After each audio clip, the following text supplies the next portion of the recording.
അധ്യായം 2. യെസ്, ഞാൻ വിജയിച്ചിരിക്കുന്നു. വർഷങ്ങളായുള്ള എന്റെ ഗവേഷണത്തിന് ഫലമുണ്ടായിരിക്കുന്നു. ബെഞ്ചമിൻ സന്തോഷം കൊണ്ട് തുള്ളിച്ചാടി.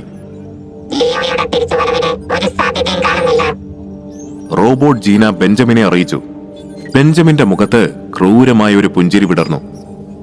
അവൻ ഇനി ഒരിക്കലും ഈ ഭൂമിയിലേക്ക് തിരിച്ചു വരാൻ പോകുന്നില്ല. അവനെ ആ ഗ്രഹത്തിലേക്ക് അയക്കാനുള്ള വഴി മാത്രമേ എനിക്കറിയൂ. തിരികെ എത്തിക്കാനുള്ള മാർഗം എനിക്കറിയില്ല. അഥവാ ഇനി അവൻ തിരികെ എത്തണമെങ്കിൽ എന്തെങ്കിലും അത്ഭുതം സംഭവിക്കണം. എന്നെ സംബന്ധിച്ചിടത്തോളം ലിയോ എന്റെ വെറും ഒരു പരീക്ഷണ വസ്തു മാത്രമായിരുന്നു. എന്തായാലും അവന്റെ ജീവിതം അവൻ അവസാനിപ്പിക്കാനിരുന്നതാ. അതിങ്ങനെ അങ്ങ് തീരട്ടെ.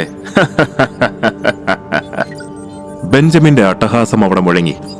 ആ സമയത്താണ് ബെഞ്ചമിന്റെ മകളായ സേറ ലാബിനുള്ളിലേക്ക് വന്നത്. അച്ഛനെ പോലെ മകൾക്കും ടൈം ട്രാവലിനെ കുറിച്ചുള്ള പഠനം ഇഷ്ടമാണ്. അവൾ കോളേജിൽ എടുത്തിരിക്കുന്ന കോഴ്സും അതുതന്നെയാണ്.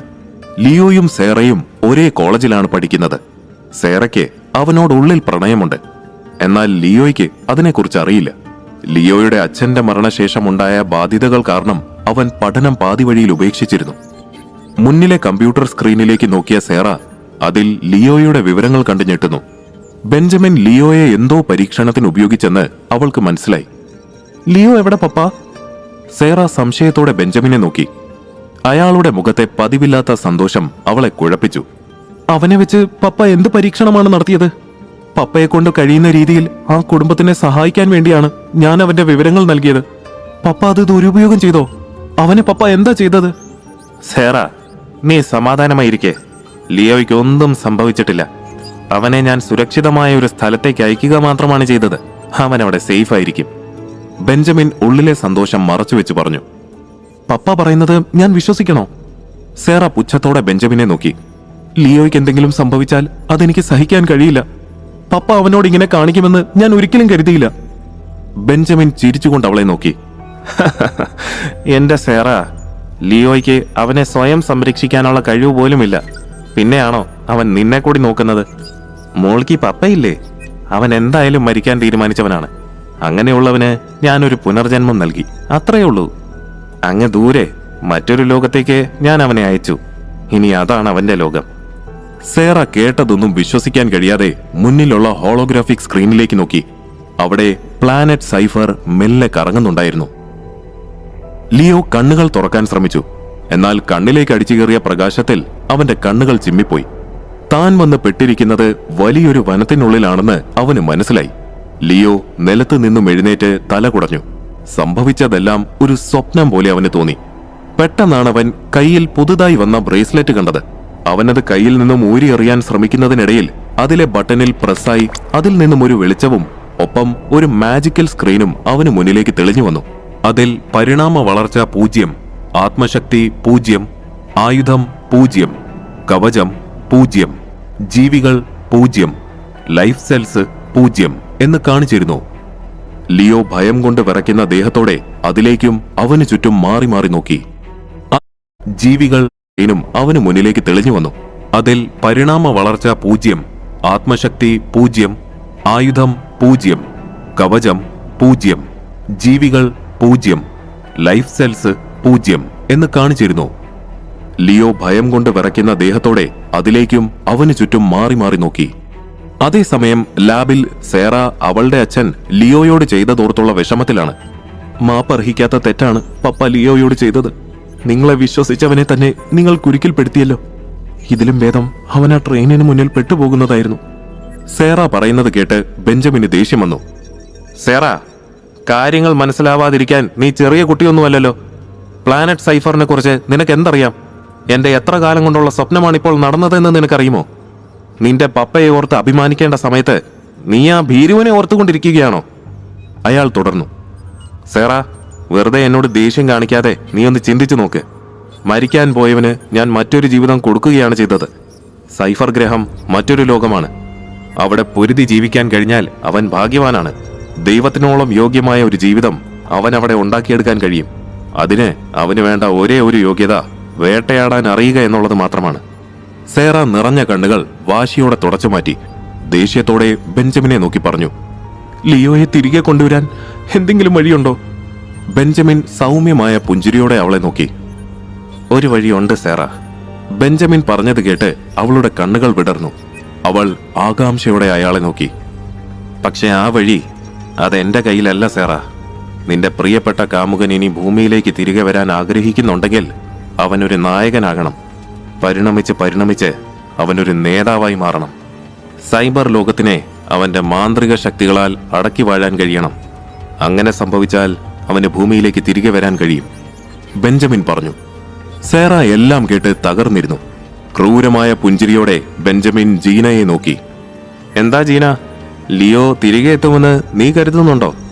ജീന കമ്പ്യൂട്ടറിലെ പലതരം ഡാറ്റാസ് വിശകലനം ചെയ്തിട്ട് ബെഞ്ചമിനെ നോക്കി പറഞ്ഞു.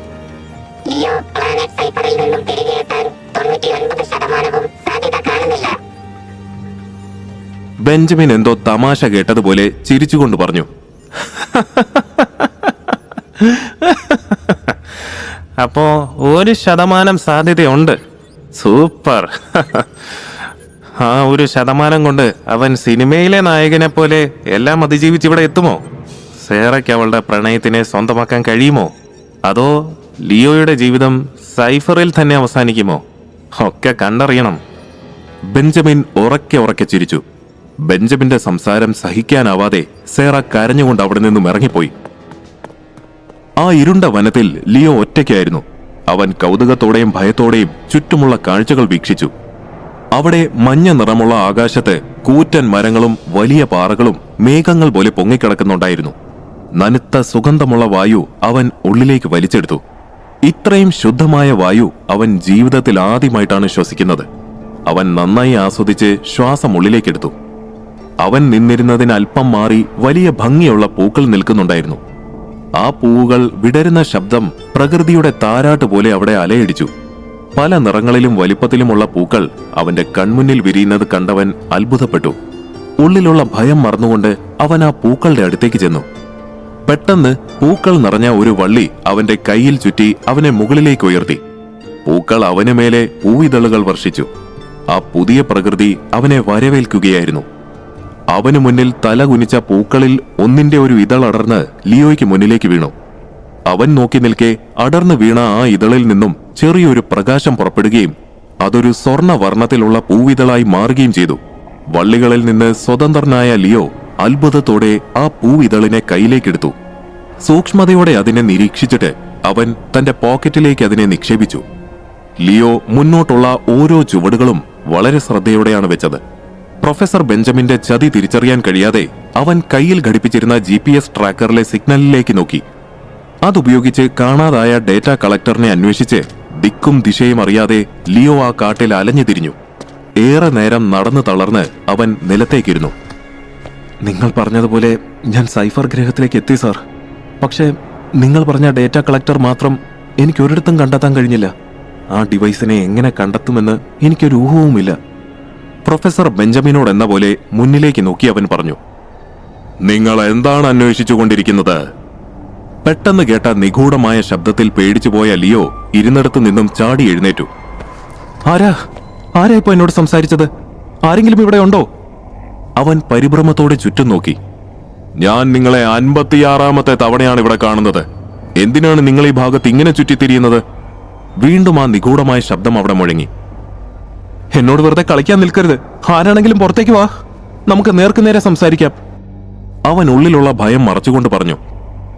ഹേ കൊച്ചു പയ്യ, നീ ഈ വനത്തിൽ പുതുതാണെന്ന് തോന്നുന്നുവല്ലോ. നീ ഏതുതരം വേട്ടക്കാരനാണ്? നീ ഇതിനു മുൻപ് ഇവിടെ വന്നിട്ടുണ്ടോ? ഏയ്, ഇതിനു മുൻപ് വന്നിട്ടുണ്ടെങ്കിൽ നീ ഇവിടെ കിടന്നിങ്ങനെ ചുറ്റിക്കറങ്ങേണ്ട കാര്യമില്ലല്ലോ. മാത്രമല്ല, ഈ വനത്തെക്കുറിച്ച് അറിയാമായിരുന്നെങ്കിൽ നീ ഒരിക്കലും ഇവിടെ വരില്ലായിരുന്നു.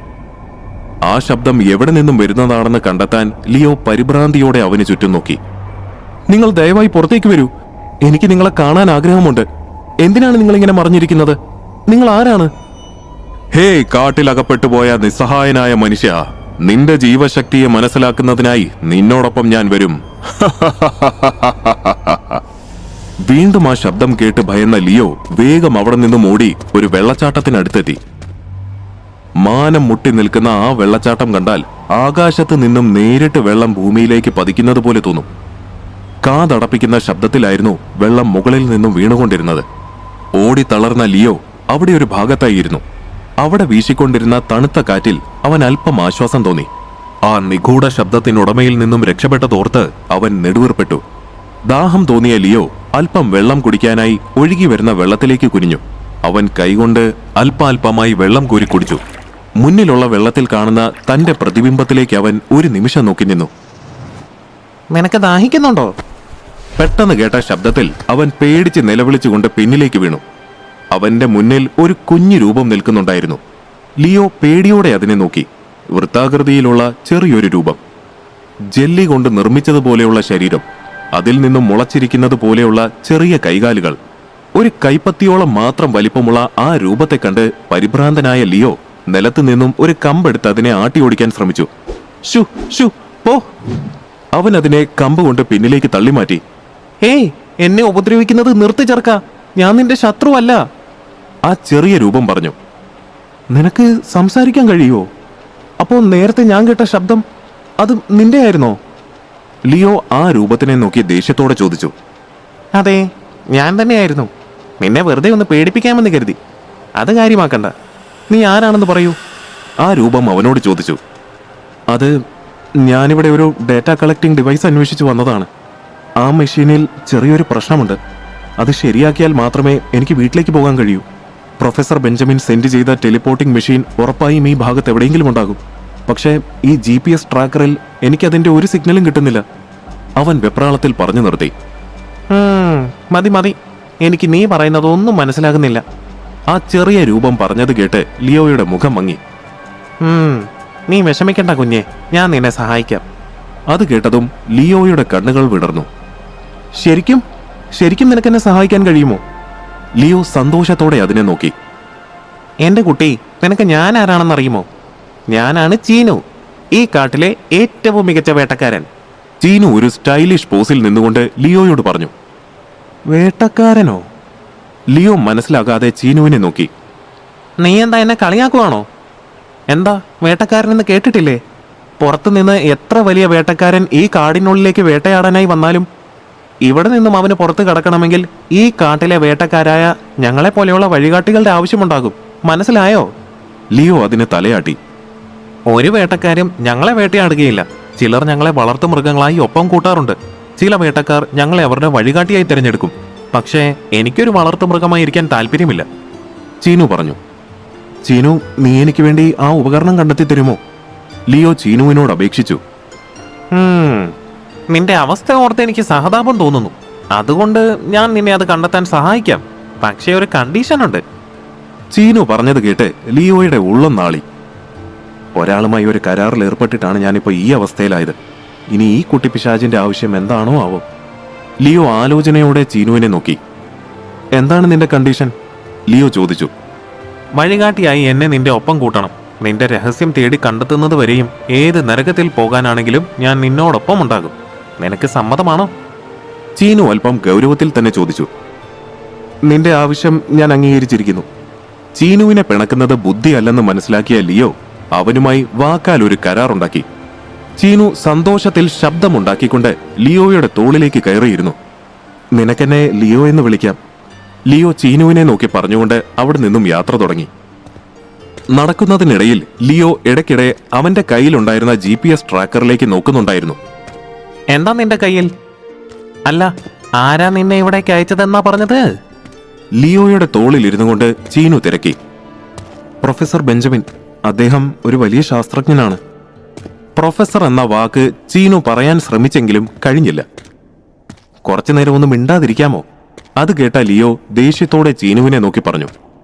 ഞാൻ മിണ്ടാതിരുന്നാൽ പിന്നെ നിനക്ക് ആര് വഴി പറഞ്ഞു തരും? നിനക്ക് എന്റെ കഴിവിൽ സംശയമുണ്ടോ ലിയോ? ലിയോ എന്തെങ്കിലും പറയുന്നതിന് മുൻപേ തന്നെ അവിടെ ഒരു അലർച്ച മുഴങ്ങി. ഓ, ഇത് നിന്റെ കൂട്ടത്തിലുള്ള ആരുടെങ്കിലും ശബ്ദമാകും. നേരത്തെ ചീനു ലിയോയെ പറ്റിച്ചതോർത്ത് അവൻ പറഞ്ഞു. ഇപ്രാവശ്യം അല്പം കൂടി അടുത്തു നിന്ന് ആ അലർച്ച കേട്ടു. ഇത് ഞങ്ങളുടെ ശബ്ദമല്ല ലിയോ. ചീനു പറഞ്ഞത് കേട്ട ലിയോ പരിഭ്രാന്തനായി ചുറ്റും നോക്കി. അടുത്തടുത്ത് വരുന്ന കാലടി ശബ്ദത്തിൽ അവൻ ഭയന്നു വിറച്ചു. ജീവൻ വേണമെങ്കിൽ ഓട് ലിയോ, ഇല്ലെങ്കിൽ അത് നിന്നെ കൊല്ലും. ജീവനോടുണ്ടെങ്കിൽ നമുക്ക് ഇനിയും കാണാം. ചീനുവിന്റെ ശബ്ദം മാത്രമേ ഉണ്ടായിരുന്നുള്ളൂ. അവൻ പരിഭ്രമത്തോടെ ചീനുവിനായി ചുറ്റും നോക്കി. അയ്യോ, ചീനു, നീ എവിടെ പോയി?